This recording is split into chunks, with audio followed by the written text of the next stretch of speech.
This class, we're going to be focusing on courage. So the opposite of courage is being afraid.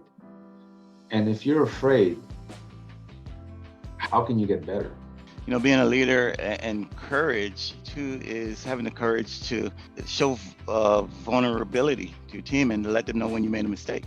To be honest with me, one of my hardest challenges is to decide if someone should stay or not.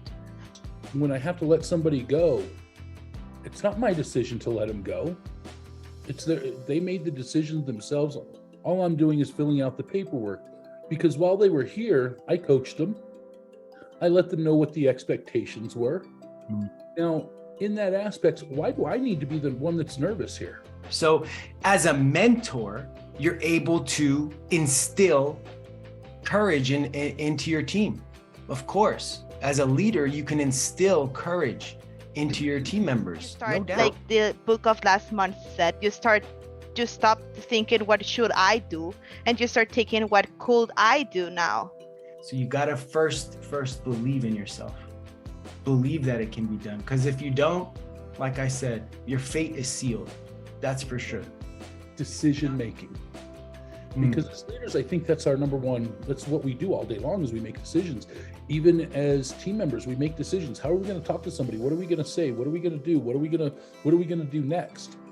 And we have to have the courage to make decisions. If you're competent, means that you've been trained and developed, right? And you know what you're doing. Now you're trusted. So your manager, or you as a manager, feel empowered because you're in a blameless environment that's solution oriented, which leads to the courage in order to take the risks. Okay. Do you worry about getting in trouble? Of course. Do you? How do you get by that? Well, if you don't try, you won't learn.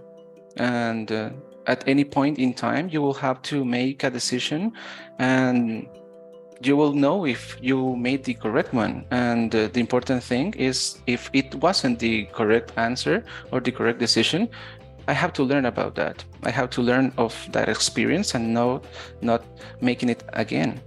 But it's going to help me. Right? There's always a balance. And I think that's what we're doing here, right? It's that never-ending journey of learning and creating awareness and just trying to get better.